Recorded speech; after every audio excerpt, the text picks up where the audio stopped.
রূপকথা গল্পের জগতে তোমাকে স্বাগত। আজ আমি প্রফুল্ল রায়ের রচনা সমগ্র দ্বিতীয় খণ্ড থেকে একটি উপন্যাস পড়ব। তার নাম হলো আমার নাম বকুল। আমার গল্প যদি তোমার ভালো লেগে থাকে একটা লাইক করে দিও এবং আমার চ্যানেলটিকে সাবস্ক্রাইব করে দিও।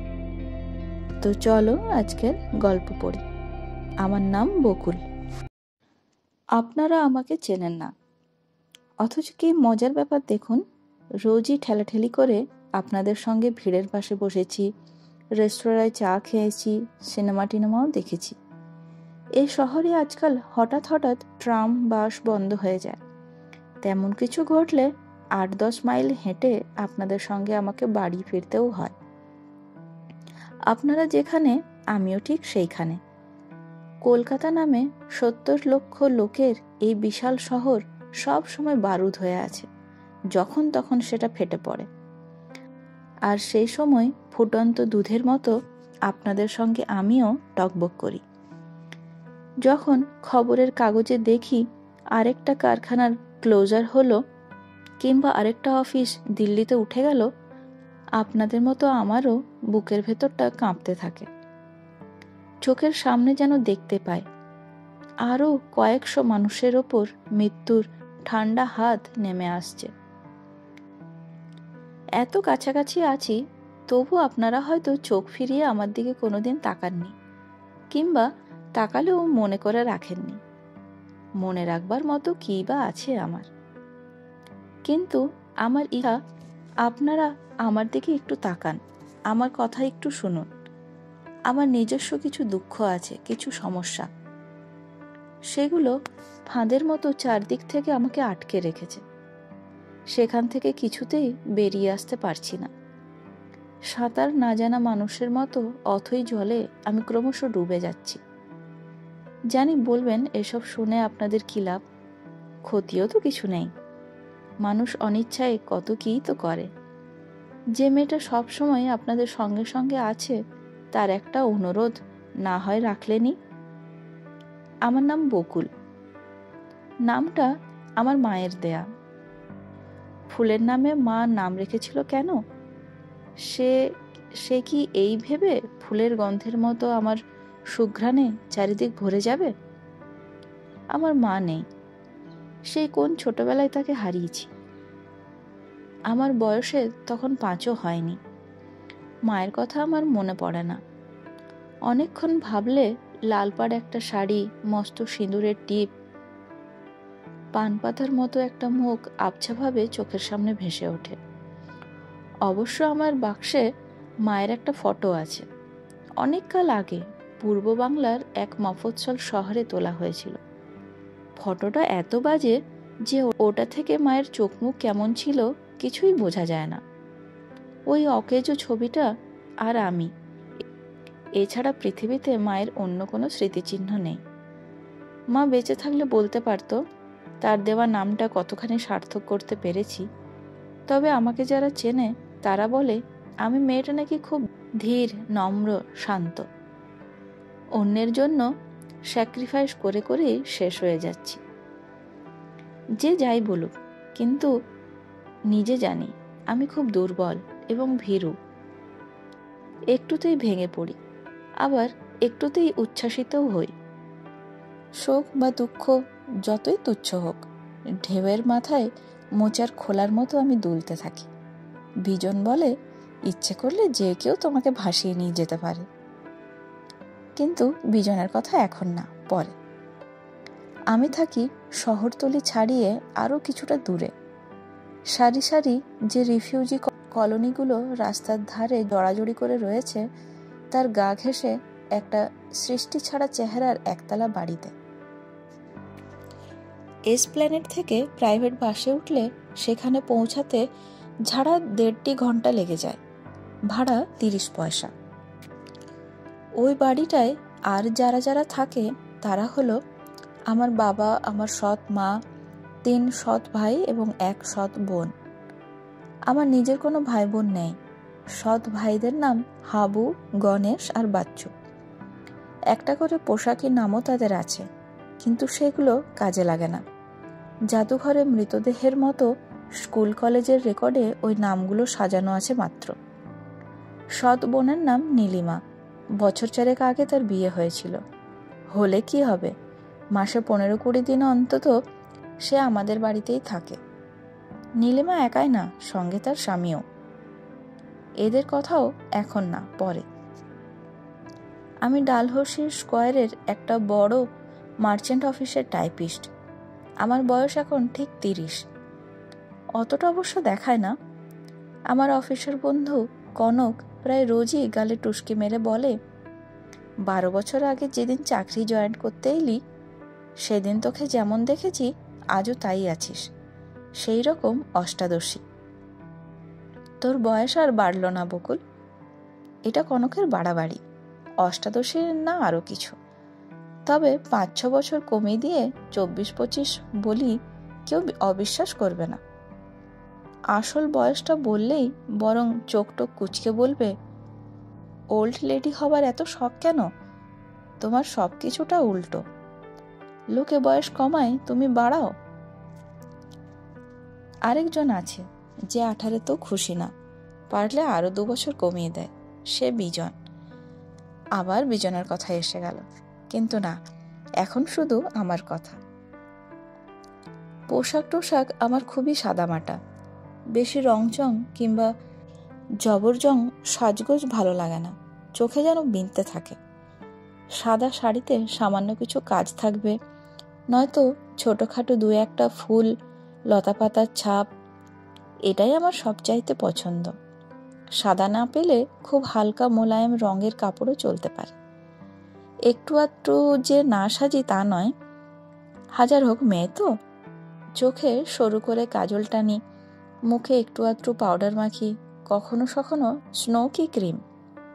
খোপা টোপা বাঁধি না, চুলগুলো এক বেনি করে পিঠে ঝুলিয়ে দিই। গয়না বলতে কানে একজোড়া সোনার দুল, ডান হাতের মধ্যমায় একটা আংটি, গলায় কড়ির মালা, বাঁ হাতের রিস্ট ওয়াচ, ব্যাস। বন্ধুরা এই নিয়ে দারুণ ঠাট্টা টাট্টা করে। যৌবনে যোগিনী হতে চাস বকুল? আমি কিছু বলি না, শুধু হাসি। সেই মানুষটি যার নাম বিজন সান্যাল, সেও মাঝে মধ্যে ক্ষেপে ওঠে। এত সুন্দর গলা তোমার, তাতে কিনা কড়ি ঝুলিয়ে রেখেছ?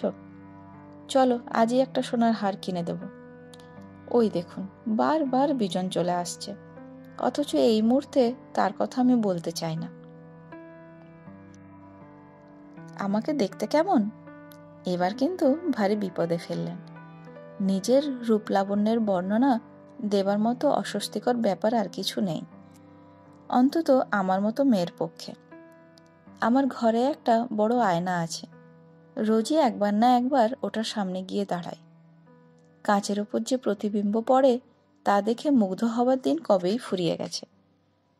তবু এই 30 বছরেও খুব একটা খারাপ লাগে না।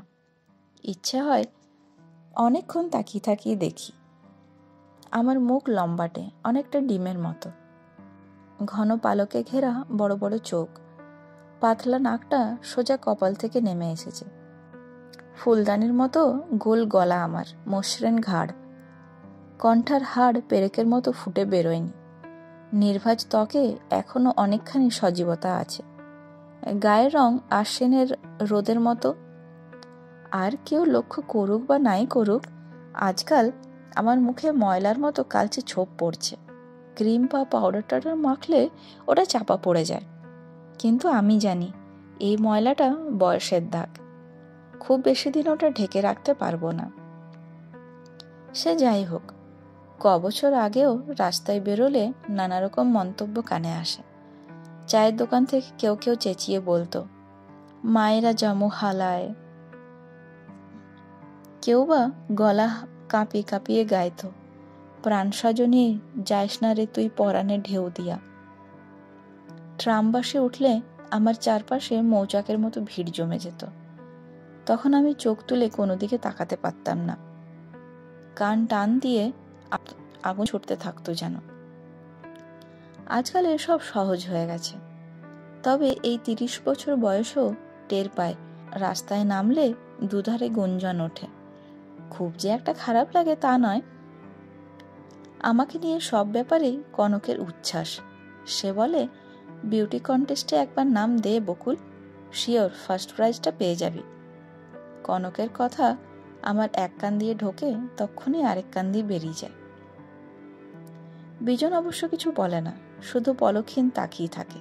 সেই কবের থেকে এইভাবেই সে আমাকে দেখে এসেছে। ওই দেখুন, বিজনের কথা আবার এসে গেল। না, ওকে এড়িয়ে যাব সাধ্য কি? বিজনকে বাদ দিয়ে আমার কোনো কথাই বুঝি হয় না। আমার জীবনের সঙ্গে কি আশ্চর্যভাবেই না জড়িয়ে গেছে সে। তাকে আলাদা করে নেবার উপায় নেই। আমার জীবনের যেদিকে দুঃখ, যেদিকে সমস্যা, তার ঠিক উল্টো দিকে হাসি মুখে দাঁড়িয়ে আছে বিজন। এতক্ষণ আমার কথা শুনলেন। আমি মেয়েটা কেমন তার মোটামুটি একটা ছবি কাঁচা হাতে হলেও আপনাদের কাছে হয়তো এঁকে দিতে পেরেছি। যে 30টা বছর পেছনে ফেলে এসেছি, তার সবগুলো দিন প্রায় একই রকম, ম্যাড়মেড়ে গতানুগতিক। মাঝে মাঝে এক আধটা বড় ঢেউ যে আসেনি তা নয়, কিন্তু সে আর কটা, আঙুল গুনেই বলে দেওয়া যায়। ভেবেছিলাম জীবনটা একভাবে কেটে যাবে, কিন্তু তার হলো কই। সোজা রাস্তা ধরে চলতে চলতে আচমকা আজ আমি একটা বাঁকের মাথায় এসে দাঁড়িয়েছি। আজকের দিনটা আমার জীবনের একটা বিশেষ দিন। আমার দিকে আপনারা তাকান। অন্যদিন বকুল নামে যে মেয়েটা কোনো রকমের নাকে মুখে গুঁজে কাঁটায় কাঁটায় 9টার সময় মোটামুটি ভালো পোশাকে ডালহৌসির বাস ধরে, তাকে আর আজ চিনতে পারবেন না। আজ আমার দিকে তাকালে আপনাদের চমক লাগবে, চট করে চোখের পাতা ফেলতে পারবেন না। আজ আমি অফিসে যাইনি, একদিনের ছুটি নিয়েছি। এখন দুপুর 1টা-1:30টার মতো বাজে। নিজের ঘরের দরজায় খিল লাগিয়ে মেঝেতে ক্রিম পাউডারের কৌটো, কাজললতা, আয়না চিরুনি ছড়িয়ে আমি সাজতে বসেছি। আমার এই ঘরটার কথা একটু বলে নি। মেঝেটা লাল সিমেন্টের, 2টো দেওয়ালে প্লাস্টার আছে, আর 2টো ইট বার করা। বাড়ি করতে করতে বাবার টাকা ফুরিয়ে গেল, তাই ওই 2টো আর ঢাকা হয়নি। তবে 4টে দেওয়ালেই চুনকাম করা হয়েছিল, তাও আজকাল নয়, বছর 10 আগে। তারপর এই ঘরে আর হাত পড়েনি। এখন জায়গায় জায়গায় চুন উঠে কালচে ছোপ ধরে গেছে, কোণে কোণে ঝুল। এই ঘরের দক্ষিণের দেওয়াল ঘেঁষে একটা তক্তাপোষ পাতা, তার তলায় রাজ্যের হাঁড়ি কুড়ি, বাক্স টাস্কো। একধারে একটা সস্তা টেবিল, 2টো চেয়ার। পশ্চিম দিকের দেওয়ালে ফিল্মস্টারের ছবিওয়ালা চড়া রঙের ক্যাটকেটে একটা ক্যালেন্ডার কোত্থেকে জুটে এনে বাচ্চু টাঙিয়ে রেখেছে। এই ঘরে আমি একাই থাকি, তবে কেউ এলে মেঝেতে একটা বিছানা পড়ে। গণেশ তখন এখানেই শোয়। আচ্ছা, এবার আমার দিকে একবার তাকান। যে মেয়ে সাজসজ্জায় বিমুখ, উগ্র রংচঙ্গে পোশাকে যার দারুণ বিতৃষ্ণা, সে আজ গাঢ় কমলা রঙের সিল্কের শাড়ি পরেছে, তার সঙ্গে রং মিলিয়ে ব্লাউজ। আজ আর বিনুনি করে বেনি ঝোলায়নি, উঁচু করে চমৎকার একখানা খোপা বেঁধেছি। চোখে কাজল তো টেনেছি, কপালে চীনা সিঁদুরের একটা গোল টিপও পরেছি, যা কোনোদিন করি না। ঠোঁটে আর নখও আজ রং লাগিয়েছি। রং টং তা যেমনই হোক, আজ খুব ভালো লাগছে। শুধু রঙই কি মেখেছি, 4 গোছা করে চুড়িও পরেছি হাতে। কড়ির মালাটা বদলে গলায় দিয়েছি বড় লকেটওয়ালা সোনার হার। আংটি আর দুল তো আছেই, আরও কিছু গয়না টয়না থাকলে তাও আজ পরতাম। কিন্তু এইটুকু ছাড়া আমার বলতে আর কিছুই নেই। আজ আমাকে দেখলে কনকরা আর যৌবনে যোগিনী বলে ঠাট্টা করবে না। সাজা টাজা শেষ হলে কবজি উল্টে হাত ঘড়ি দেখে নিলাম, 2:05। ঠিক 4টেই নর্থ ক্যালকাটার একটা সরু গলির শেষ মাথায় সেই পুরনো দোতলা বাড়িটাই আমাকে পৌঁছাতে হবে। সেখানে বিজন আর তার কয়টি বন্ধু আমার জন্য অপেক্ষা করবে। বড় আয়নাটা হাতের কাছেই আছে। শেষবারের মতো নিজেকে দেখে নিলাম। উজ্জ্বল কাঁচে যার ছায়া পড়ল, তার মুখ কিছুটা বিষণ্ণ, চোখের তারা সিক্ত, ঠোঁটের কোণ অল্প অল্প নড়ছিল। আজকের দিনেও নিজেকে সাজিয়ে নিতে হবে। কে ভাবতে পেরেছিল এমন একটা দিন সব মেয়ের জীবনেই আসে। তাদের নিয়ে তখন কি কাণ্ডই না শুরু হয়ে যায়। বন্ধুরা, সমবয়সিনীরা এসে তাদের সাজাতে বসে। হাসি, ঠাট্টা, আনন্দ, আতশবাজির মতো ফসফস জ্বলতে থাকে। কিন্তু আমার বেলায় এই দেখুন না, দরজার খিল লাগিয়ে চোরের মতো সাজতে হলো। আশেপাশে একটা বন্ধুও নেই, কেউ হইচেও করছে না। এমন একটা দিন এত চুপচাপ, এত ম্যাড়মেড়ে, এত নিরুৎসব হবে ভাবিনি। কয়েক পলক আয়নার দিকে তাকিয়ে থেকে একসময় উঠে পড়লাম। সাজের জিনিসগুলো টেবিলের সাজিয়ে রেখে দরজা খুলে বেরোতে যাব। হঠাৎ একটা কথা মনে পড়ে গেল। তক্ষুনি ফিরে এসে তক্তাপোশের তলা থেকে একটা বড় বাক্স টেনে এনে খুলে ফেললাম। তারপর জামা কাপড় সরিয়ে মায়ের ফটোটা বার করলাম। আগেই আপনাদের বলেছি মায়ের ফটোটা খুব বাজে। তার ওপর উই লেগে অনেকখানি নষ্ট হয়ে গেছে। বাকি যেটুকু আছে সব হলুদ, মাকে চেনাই যায় না, বোঝাও যায় না। তবু তার দিকে তাকিয়ে আবছা আধফোটা গলায় বললাম, আমি যাচ্ছি মা, তুমি আমাকে আশীর্বাদ করো। আমার স্বর ক্রমশ জড়িয়ে এলো।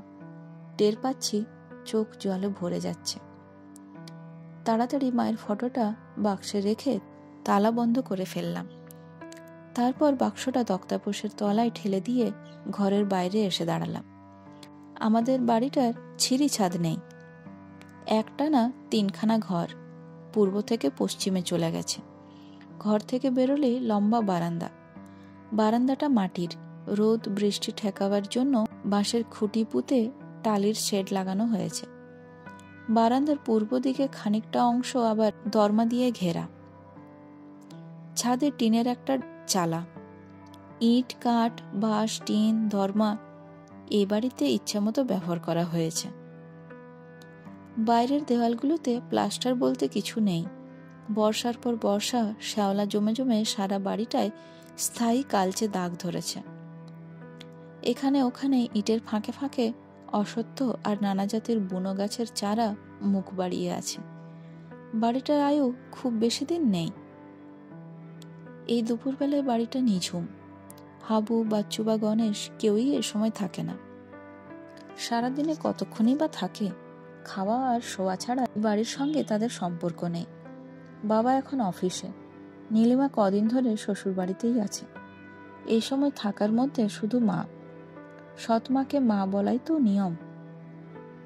ডান দিকে দুপা এগোলেই মা বাবার ঘর। দরজাটা হাট করে খোলা রয়েছে। বাইরের থেকেই চোখ পড়ল, মেঝেতে হাত পা ছড়িয়ে মা ঘুমোচ্ছে। ভালোই হয়েছে, জেগে থাকলে আমার এত সাজসজ্জা দেখে মায়ের চোখের তারা নিশ্চয়ই কপালে উঠে যেত। হাজার রকম কৈফিয়ত দিতে দিতে ঘেমে উঠতাম। আস্তে করে ডাকলাম, মা। সাড়া নেই, ঘুমটা গাঢ়ই মনে হচ্ছে। 2-3 বার ডাকাডাকির পর আবছা একটা শব্দ হলো, আমি বেরোচ্ছি। ঘুমন্ত জড়ানো গলায় মা বলল, তাড়াতাড়ি ফিরিস, বেশি রাত করিস না। বাড়ির সবাইকে আগেই জানিয়ে রেখেছিলাম আজ আমার এক বন্ধুর বিয়ে, সেখানে যেতে হবে। কেউ তা অবিশ্বাস করেনি। বললাম, আচ্ছা। তারপর আর দাঁড়ালাম না। বারান্দার গায়ে ইট সাজিয়ে সিঁড়ি বানানো হয়েছে। সিঁড়ি দিয়ে নিচে নেমে বাড়ির বাইরের খোয়া ওঠা সরু রাস্তায় এসে উঠলাম। এই রাস্তা ধরে উত্তরে মিনিট 10 হাঁটলে 60 ফুট চওড়া মেন রোড। সেখান থেকে এসপ্ল্যানেডের বাস পাওয়া যায়। সরু রাস্তার দুধারে বাড়িঘর, বেশিরভাগই টালির, টিনের। পূব বাংলার ধাঁচে কাঁচে বাঁশের। বিদ্যুৎ চমকানোর মতো হঠাৎ হঠাৎ এক একটা চমৎকার দোতলা কি তেতলা। 20-22 বছর আগে যখন আমরা প্রথম এই জায়গাটায় আসি, চারিদিকে শুধু ঝোপ জঙ্গল, কচুরিপানায় বোঝাই খাল। কি অগাধ প্রশান্তি তখন এখানে। মাথার ওপর শঙ্খচিল আর হলদিবনা পাখিরা ডানা স্থির করে হাওয়ায় ভেসে বেড়াতো। ছায়াচ্ছন্ন ঝোপের ভেতর দিয়ে ঝনঝন আওয়াজ তুলে সজারু ছুটে যেত। দিন দুপুরে ঝাঁক ঝাঁক শিয়াল চারিদিকে টহল দিয়ে দিয়ে বেড়াতো। আর ছিল সাপ, শুয়োর আর প্রকাণ্ড প্রকাণ্ড মেঠো ইঁদুর। তারপর হঠাৎ একদিন মানুষ এলো। রাতারাতি ঝোপঝাড় বনবাদার উধাও। চোখের পলক পড়তে না পড়তেই বাড়িঘর চারিদিকে ছেয়ে গেল। এই জায়গাটার নতুন নাম হলো জবরদখল কলোনি। এখানকার সব বাসিন্দাই পূর্ব বাংলার মানুষ। আমাদের দেশও পূর্ব বাংলাতে। তবে সেখানকার কথা আমার বিশেষ কিছু মনে পড়ে না। ঢাকা জেলার মুন্সিগঞ্জ মহকুমার সেই গ্রামটা এতদিন পর পূর্বজন্মের স্মৃতি হয়ে গেছে। যাই হোক, দেশভাগের শিকার হয়ে লক্ষ লক্ষ মানুষের সঙ্গে একদিন সীমান্তের এপারে চলে এসেছিলাম। তবে জবরদখল কলোনিতে আমরা ঘরটর তুলিনি। ওপার থেকে আসার সময় বর্ডার পুলিশের চোখে ধুলো ছিটিয়ে বাবা কিছু সোনা আনতে পেরেছিল। বাবার কৌশলটা ছিল অদ্ভুত। সুস্থ পায়ে ঢাউস ব্যান্ডেজ লাগিয়ে তার ভাঁজে ভাঁজে পাতলা পাতলা সোনার পাত সাজিয়ে নিয়েছিল। তারপর বর্ডারে এসে খুঁড়িয়ে খুঁড়িয়ে এমন নিখুঁত অভিনয় করেছিল, পুলিশ কিচ্ছু সন্দেহ করেনি। ধোঁকা দিয়ে সোনা আনার ব্যাপারে বাবা ছিল দারুণ গর্ব। অনেক দিন পর্যন্ত লোক ডেকে ডেকে এ গল্প করেছে। বলার মতো গল্পই বটে। সেই সোনা বেচে জবরদখল কলোনির গা ঘেঁষে বাবা খানিকটা জমি কিনে বাড়ি তুলেছিল। এসব 17-18 বছর আগের কথা। আমি কিন্তু এখন বাবার কথা ভাবছি না। শহরতলের শেষ মাথায় শান্ত নিরিবিলি জংলা জায়গাটা রাতারাতি কিভাবে জমজমাট উপনিবেশ হয়ে গেল তা নিয়েও আমার দুশ্চিন্তা নেই। অন্য মস্কের মতো আমি হেঁটে যাচ্ছিলাম। দুপাশের ঘরবাড়ি, গাছপালা, মাথার উপর পাখি টাখি কিছুই যেমন দেখতে পাচ্ছিলাম না। আপনাদের তো বলেইছি আমি মেয়েটা কি রকম, যেমন ভীরু তেমনি দুর্বল। এক মুহূর্তে বুকের ভেতরটা ভীষণ কাঁপছে, খুব ভয় লাগছে, আবার অসহ্য আনন্দ, সুখ আর ভীরুতা যমজ স্রোতের মতো একবার আমাকে ঢেউয়ের মাথায় তুলছে, আবার তক্ষণে নামিয়ে আনছে। মেন রোডের মোড়ে এসে গেলাম। এখানে প্রচুর দোকানপাট, লন্ড্রি, টি স্টল। অন্য সময় জায়গাটা সরগম হয়ে থাকে, ভিড়ে পা ফেলা যায় না। কিন্তু এখন দুপুরবেলায় অন্য দৃশ্য। বেশিরভাগ দোকানেরই দরজা আধ ভেজানো, লোকজন বিশেষ চোখে পড়ছে না। ঝিমুনির মতো একটা ভাব জায়গাটাকে জড়িয়ে আছে। রাস্তা পেরিয়ে ওধারে চলে গেলাম। প্রায় সঙ্গে সঙ্গে বাস এসে গেল এবং আমাকে কুড়িয়ে নিয়ে ছুট লাগালো। এখন বাসেও ভিড় টিড় নেই। 2-4টে লোক এদিক সেদিক ছড়িয়ে ছিটিয়ে আছে। জানলার ধার ঘেঁষে একটা সিটে বসে পড়লাম। দুপুরবেলা রাস্তা ফাঁকা পেয়ে বাসটা দারুণ ছুটছিল।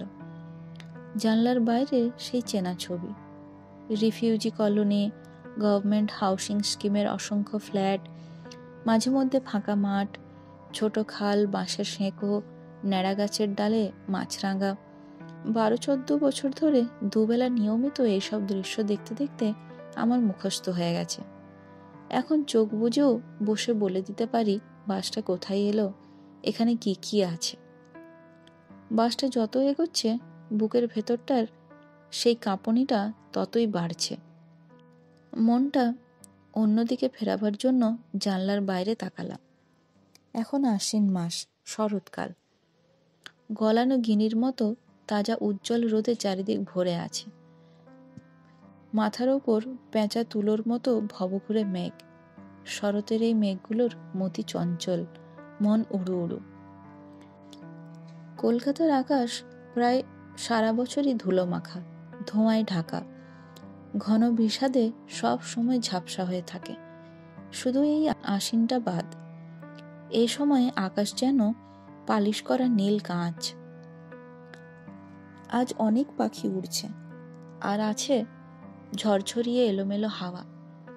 মাঝে মাঝে চিনির গুঁড়োর মতো বৃষ্টি পড়ছিল। এত পাখি, এত হাওয়া, আকাশের এত অজস্র নীল আশ্বিন মাসটা যেন চারিদিকে জাদুকরের বেশে দাঁড়িয়ে। শরৎকাল কিন্তু খুব বেশিক্ষণ আমাকে মুগ্ধ করে রাখতে পারল না। আবার অন্যমনস্ক হয়ে পড়লাম। টের পাচ্ছি নিয়তির মতো অদৃশ্য প্রবল একটা কিছু আমাকে স্রোতের টানে ভাসিয়ে নিয়ে যাচ্ছে। এর বিরুদ্ধে দাঁড়াবার শক্তি আমার নেই। এক সময় এসপ্ল্যানেড এসে গেলাম। এখান থেকে বাস বদলে শ্যামবাজারে যখন নামলাম 4টে বাজতে মিনিট 10 বাকি। বাস স্টপেজের উল্টো দিকের গলিটায় আমাকে যেতে হবে।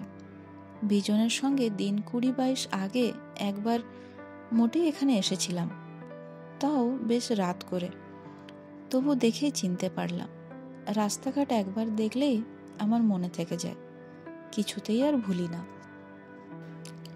সাপের মতো পাকানো গলিটার শেষ মাথায় সেই পুরনো দোতলা বাড়িটার কাছাকাছি আসতেই দেখতে পেলাম সামনের এক ফালি রকে বিজন দাঁড়িয়ে আছে। তার দুই পাশে সুধীর সেন, নিখিল বোস, সুধাময় লাহিড়ী আর চিন্ময় রায়। ওরা বিজনের বন্ধু। সুধীর সেন, নিখিল বোস বিজনের কলিগ, এক অফিসেই কাজ করে। সুধাময় লাহিড়ী একটা ছোটোখাটো পাবলিসিটি ফার্মের কমার্শিয়াল আর্টিস্ট। চিন্ময় রায় ব্যারাকপুরের কাছে একটা স্পন্সার্ড কলেজের ইংরেজির লেকচারার। বিজনরা যেখানে দাঁড়িয়ে আছে তার ডান ধারের দেওয়ালে কাঠের নেমপ্লেট আঁটা। তাতে লেখা আছে শ্রী নরেশচন্দ্র নাগ, MABL, pleader and marriage register. এক পলক নেমপ্লেটটা দেখলাম, তারপরেই আমার চোখ বিজনের ওপর স্থির হলো। বিজনের বয়স 36-37 মতো। পাতলা ধারালো চেহারা, গায়ে 1 গ্রাম বাড়তি মেদ নেই। নাক মুখ কাটা কাটা, জোড়া ঘন ভ্রু, তীক্ষ্ণ চিবুক, হাত এত লম্বা যে হাঁটু ছুঁই ছুঁই করছে। গায়ের রং কালোও নয়, ফর্সাও নয়, দুয়ের মাঝামাঝি। চিবুকের তলায় মুসুর ডালের মতো একটা বড় তিল। বয়স খুব কম হয়নি, তবে এখনো চকচকে তাজা ভাবটা আলতোভাবে সারা মুখে মাখানো। খানিকটা দূর থেকে দেখলে ছেলে ছোকরাই মনে হতো। বিজনের দিকে তাকিয়ে থাকতে থাকতে আমার চোখ কুঁচকে যেতে লাগলো। অল্প অল্প রাগও হলো। না, বিজনকে নিয়ে আর পারা যায় না। কয়েকদিন আগে পছন্দ টছন্দ করে একটা নকশা পাড় তাঁতের ধুতি আর খাদি গ্রামোদ্যোগ থেকে কোটের পাঞ্জাবি কিনে দিয়েছিলাম। বারবার বলেছি আজ যেন ওই দুটো পরে, কিন্তু আপনারাই দেখুন, একটা আধময়লা ধুতি আর স্ট্রাইপ দেয়া শার্ট গায়ে দিয়ে হাজির হয়েছে। দাড়ি টাড়ি অবশ্য কামিয়েছে, তবে চুল ভালো করে আঁচড়ায়নি পর্যন্ত। মুখে না একটু পাউডার, না সারা গায়ে একটু সেন্টেন্ট। এই যেন অনেকটা মোড়ের দোকানে 1 কাপ চা খেতে যাওয়া কিংবা একটা সিগারেট ধরানোর মতো ব্যাপার। আপনারাই ভেবে দেখুন, আজকের দিনে কেউ এইভাবে আসে? 30 বছর বয়স হলেও আমি তো একটা মেয়ে।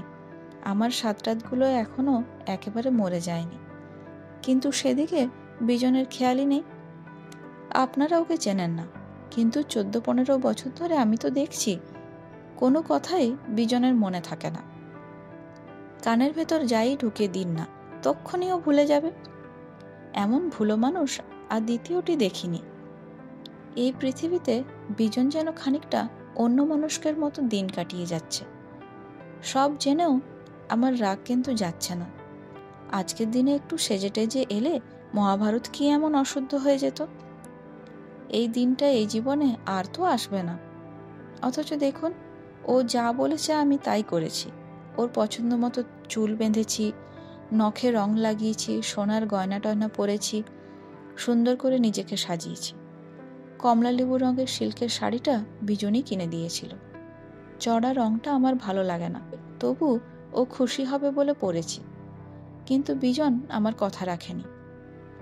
আচমকা সুধীর সেন চেঁচিয়ে উঠল, কি ম্যাডাম, রাস্তায় দাঁড়িয়েই শুভদৃষ্টিটা সেরে ফেলবেন নাকি?